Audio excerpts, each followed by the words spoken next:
This is our day 2 in-season workout. So for this one, you're gonna need a 25-pound weight plate, but the athletes could work up potentially to a 35 or a 45. So first one Thomas is gonna show us is what we just call the weight plate ground overhead. He's gonna tap that weight on the ground, yep, and then push it up over his head. He's gonna do 10 of those. Now, you wanna make sure that they still keep their good posture, all right? You can see the logo on their shirt, chin is up, they're looking in the eye. What you don't want is this to that. They might get a little bit where they're leaned over, all right? Let me see that weight for a second there, Thomas. You may have these small weights like that, and that's okay. Or you may have these bigger, bouncy bumper 25s, and that's okay. Either one works well. Again, they may lean forward a little bit, but you don't want too much, and they're just reaching that right over their head. Depends on the time of year. Anyway, 3 sets of 6, 3 sets of 8, 3 sets of 10, 12, somewhere in there is gonna work right fine. Next one then is our reverse lunge. So let's face this way again. He's gonna hold that weight right under his chin. Take a step back with each leg, good. Back knee will tap the floor, upper body stays tall.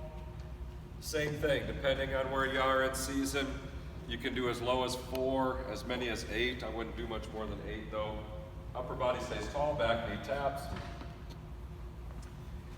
And it's gonna look just like that there. Next one then, let's go back to this one again, just to show you you can do it with any kind of 25 that you have. It's gonna be bent over row. Now this one's a little bit tougher. Knees are slightly bent, all right? He's gonna push his hips back. His back should be flat. Keep coming on down, keep coming on down, keep coming on down, good. I should be able to rest a glass of water on his back and not spill. His chin is up. He's gonna row it to his body, then hold it there for a second, then bring it down. Hold it there for a second, and bring it down. What you want to watch out for, again, is this here, where their back's real rounded. Good posture, chest out, back flat, chin is up like they're in the military. Once their knees are soft, boom, they're just pushing their hips back, and then I row and hold. 8, 10, 12 reps, something like that is perfectly fine. Now the push-up, on day 2, we're actually gonna start in the up position, so this makes it a little bit tougher. So he'll start in the up position. I'll count him down.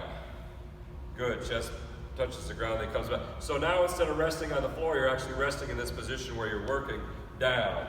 We'll just do 6. Down. 3. Down. 4. Again though, his legs try not to touch the ground, only his chest touches the ground. Down. 5.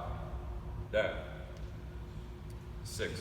2, 3 sets of 6 to 8, something like that. If they're doing, your athletes can do 10 with the counting down in the up position and they're not slopping through them, that's really pretty good. And then lastly is just our leg lowers. So Thomas will be on the ground, hands by your side. Make sure their head is off the floor. He's gonna tuck his chin to his shirt. Legs will start perpendicular to the ground. Bring your legs up here, there you go. And all we'll do is I'll count him down, his heels will gently tap down. And then he brings it back up, good, down. I would be counting out the downs. Anywhere, same thing, 10, 12, 15, somewhere in there, you go ahead. Make sure though their head stays off the ground, working the muscles in their neck. Don't let their hands be under their butt. Try and keep the legs as straight as possible. And you don't want their feet to thump the ground. So he's controlling his legs coming down. Just let your legs kind of thump down. Yeah, you don't want that. You shouldn't be able to hear it, all right? Gentle tap. And then he comes back up. Perfect. And that's the in-season workout number 2.